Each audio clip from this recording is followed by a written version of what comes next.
পূর্ববঙ্গের এক গ্রামে থাকত গঙ্গাচরণ নামের এক কাঠমিস্ত্রি। বাড়িতে ছিল তার বৃদ্ধা মা কমলা ও সদ্য বিয়ে করা স্ত্রী ঝুমা। গঙ্গাচরণের বাবা মারা গেছেন 10 বছর আগে। খুব অভাবের মধ্য দিয়ে চলে যেতে থাকে তাদের সংসার। এই যে মহারানী, এটা কি তোমার বাবার বাড়ি নাকি? বেলা 7টা বাজে আর তুমি এখনো পড়ে পড়ে ঘুমাচ্ছ। বলি কখন উঠবে? হে মা, এই তো উঠেছি। কমলাকে বারান্দায় বসে থাকতে দেখে পাশের বাড়ির পড়োশি হিনা এসে জিজ্ঞেস করলো, কি গো দিদি, এখানে বসে আছো কেন? হিনার কথা শুনে কমলা তার পাশে আসে। বৌমা তো ভারী মিষ্টি হয়েছে গো, তা বলি কাজকর্ম। থাক আর বলিস না, বেলা 7টায় ঘুম থেকে ওঠে, এই তো এখন রান্না করে গেল। কি বলো গো দিদি, এরকম বৌমা হয়েছে তোমার? আমিও ওর শাশুড়ি, কেমন করে জব্দ করতে হয় তা বুঝিয়ে দেব। এরকম বউদের জব্দ করতে না পারলে মাথায় উঠে বসবে গো দিদি। এত সোজা নাকি? ওকে মাথায় ওঠার সুযোগই দেব না। এদিকে ঝুমা উনুনের উপর ভাত বসিয়ে মনে মনে ভাবছে শাশুড়ি মার মন কিভাবে জয় করা যায়।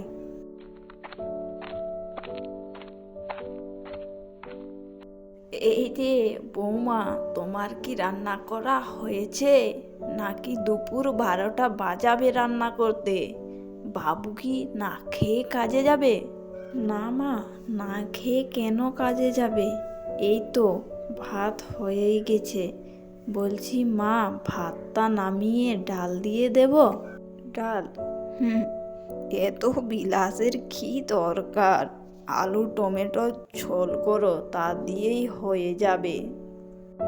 আচ্ছা মা, তাহলে রান্না করার আগেই বলে দেবেন কি কি রান্না করতে হবে, তাহলে আপনি যেমনটা বলবেন তেমনটাই করব। তোমাকে কি সব বলে বলে দিতে হবে? তোমার বাবা আমাকে কিছুই শিখিয়ে পাঠায়নি? যত সব ঢং করছো এখানে এসে। এভাবেই দিন চলতে থাকে। একদিন সকালে গঙ্গাচরণ তার স্ত্রী ঝুমাকে বলে, কই গো গিন্নি, তোমার কি হলো ঝাড়ু পোছা দেওয়া? আজ আমাদের গ্রামের শিব মন্দিরে পুজো দিতে যাব, চলো। তাছাড়া তোমার তো সময় হয়ে ওঠে না কোথাও ঘুরতে বেড়ানোর। এই যে দেখেছো, এইগুলো অগোছালো হয়ে আছে, ঠিকঠাক করেনি। তাছাড়া বাড়ির অনেক কাজ বাকি রয়ে গেছে, সব কাজ সেরে মন্দিরে যাব, না হলে তোমার মা আবার অনেক কথা শোনাবে এই কাজগুলোর জন্য। আচ্ছা আচ্ছা, তুমি করো, বরং আমি একটু দোকান থেকে ঘুরে আসি। তুমি জটপট কাজগুলো করে রেডি হয়ে থেকো।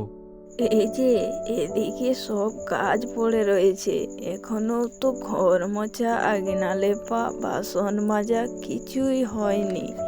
সব কাজ সেরে তোমরা যেখানে ইচ্ছে যাও।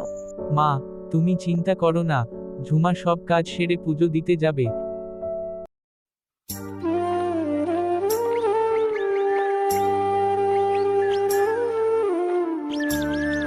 পুরো মন্দিরের চারপাশে ঘুরে দেখলে তো আমার কিন্তু খুব ভালো লাগে। এখানের এই শান্ত আবহাওয়া, মনোরম একটা পরিবেশ, আহ কি সুন্দর। হ্যাঁ গো, সত্যি অনেক সুন্দর শীতল একটা পরিবেশ। আমারও বেশ ভালোই লাগলো এখানে এসে, অনেক বেশি শান্তি লাগছে। তাহলে মাঝের মধ্যে পুজো দিতে আসবো। হ্যাঁ, সে তো আসাই যায়, কিন্তু তোমার মা কিরকম ঝগড়ুটে, দেখলে তো। আসলে মার বয়স হয়েছে তো, তাই এই রকম একটু আদটু বলে। বাবা মারা যাওয়ার পর থেকে মা আমাকে অনেক কষ্ট করে বড় করেছে। তোমার হয়ে যদি আমি বলি মাকে, তাহলে মার মনে আঘাত লাগবে, অনেক কষ্ট পাবে। মার মনটা খুব নরম। তুমি তোমার বুদ্ধি দিয়ে মাকে নিজের মতো করে নেওয়ার চেষ্টা করো, আমার বিশ্বাস তুমি পারবে।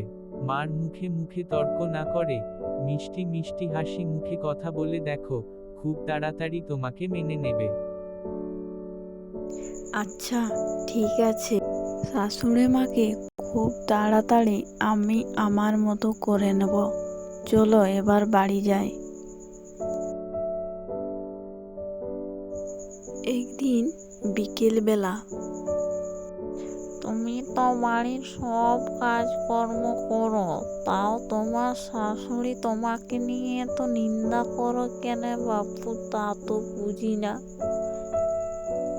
না গো কাকিমা, শাশুড়ি মার বয়স হয়েছে তো, তাই একটু আধটু ওরকম বলে থাকে, না হলে শাশুড়ি মা আমার খুব ভালো গো, কাল মন্দও তো করেনি। তাছাড়া আমার নিন্দে আমি তো শুনিনি কখনো। তোমার নিন্দা তোমার কাছে কেন করতে যাবে? তুমি বাদে তো পুরো গ্রাম বলে বেড়ায় তোমার নিয়ে আজে বাজে কথা। তাছাড়া তুমি তো আমার কথা বিশ্বাসই করছো না। হিনা স্পষ্ট বুঝতে পারছে এই বউ কিন্তু আর 5টি বউয়ের মতো না, যারা শাশুড়ির নিন্দা পুরো গ্রাম রটিয়ে বেড়ায়। একদিন দুর্গাচরণ এবং তার স্ত্রী ঝুমা একসাথে বসে গল্প করছে। সেই সময় বাইরে থেকে দুর্গাচরণের মা কমলা বাইরে থেকে ডাক দেয়, বৌমা, ও বৌমা, শুনতে পাচ্ছ না নাকি? কানে কালা হয়েছ?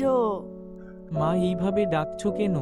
ঝুমা এই তো এখন বাড়ির সব কাজকর্ম করে একটুখানি বিশ্রাম নিতে এলো, তাতেও তুমি এইভাবে ডাকছো? কোন কাজটা বাকি রয়ে গেছে তোমার? ঝুমা কি একটুকুও বিশ্রাম নিতেও পারবে না নাকি? ওই তো দেখছি বইয়ের গোলাম হয়ে গেছিস রে। এটাকে গোলামি বলে না মা। ঝুমা সব কাজ করে, তাও তুমি ওর উপর চিল্লিয়ে চিল্লিয়ে কথা বলো। আমি চাই তোমরা দুজনেই একসঙ্গে মিলেমিশে থাকো। আমি কারোর হয়ে কথা বলবো না, যেদিকে ভুল সেই দিকটাই ভুল বলবো, সেটা তুমি হও বা ঝুমা। আচ্ছা, ওর কাজের মানে কি? হাঁড়ি ধোয়া, ভাত রান্না করা, ঘর গোছানো, এইগুলোই তো। কি এমন কাজ করে? তাহলে মা, কাল থেকে আপনি বাড়ির সব কাজ করবেন। আমি গরু নিয়ে মাঠে যাব আর ক্ষেতের সব কাজকর্ম করে দেব। ও, তুমি তো জানো আমার কোমরে ব্যথা, এই ব্যথা নিয়ে এইসব কাজ হয় নাকি? তাই তো বলি মা, সবার কাজেই সমান কষ্ট, কিন্তু বাড়ির এইসব কাজগুলিই যেন সবচেয়ে বেশি কষ্টের হয়। আচ্ছা আচ্ছা, ঠিক আছে, আমি আসি। দেখো, তোমরা দুজনেই মিলেমিশে থাকো। সত্যি একটা বিবাহিত পুরুষের জীবনে বেশি আনন্দ পায় যখন দেখে তার বউ আর মা একসঙ্গে হাসি খুশিতে থাকে। একদিন বিকেলে ঘন মেঘ করেছে, আর এদিকে কমলার শরীরে প্রচুর জ্বর, বিছানায় শুয়ে কাঁপছে। যত সময় গড়াচ্ছে কমলার শরীর ততই খারাপের দিকে যাচ্ছে। অন্যদিকে দুর্গাচরণও কাজের মারফতে শহরে গেছে, আসতে অনেক দেরি হবে। ঝুমা কি করবে বুঝে উঠতে না পেরেই নিজেই ওষুধ দোকানের দিকে রওনা দিল। ঝুমার ওষুধ নিয়ে বাড়ি ফিরতে অন্ধকার হয়ে আসছে, আর সেই সময় প্রচুর জোরে বৃষ্টিও শুরু হয়ে গেছে। বৃষ্টির জলে ভিজতে ভিজতে বাড়ির দিকেই যাচ্ছে, সেই সময় পড়োশি হিনার সঙ্গে দেখা। এই অন্ধকারে, তাও আবার বৃষ্টির মধ্যে ভিজতে ভিজতে কোথায় গিয়েছিলে? তোমার শাশুড়ি মা কি বাড়িতে নেই নাকি, যে তুমি এই বৃষ্টির মধ্যে বাইরে বেরিয়েছো? হাতে ওটা কি? আসলে কাকিমা, আজ বিকেল থেকে আমার শাশুড়ি মার প্রচুর জ্বর, তাই ওষুধ নিতে গিয়েছিলাম ওষুধ দোকানে। ও মা, সকালে তো বেশ ভালোই ছিল, এখন ভালো নেই গো কাকিমা। তাছাড়া ওনার ছেলেও তো বাড়িতে নেই, শহরে গেছে, তাই আমি নিজেই ওষুধ কেনার জন্য আসি। সঙ্গে কিছু খাবারও নিয়েছি শাশুড়ি মার জন্য। আচ্ছা কাকিমা, এখন আমি আসি।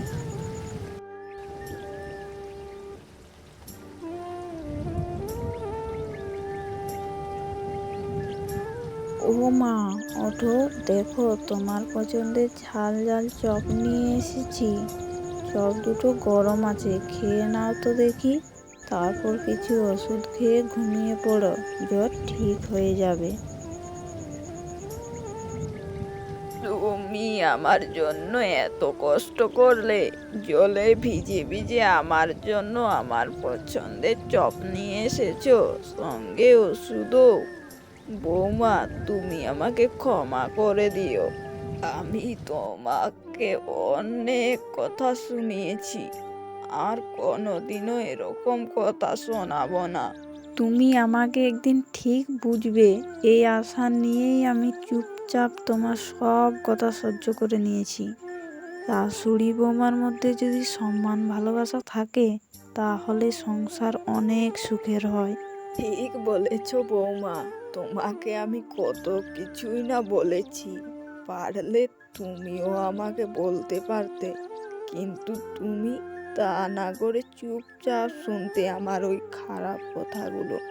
কত যে ভাগ্য করে আমি তোমার রকম বুদ্ধিমতী বৌমা পেয়েছি, তা বলে বোঝাতে পারবো না।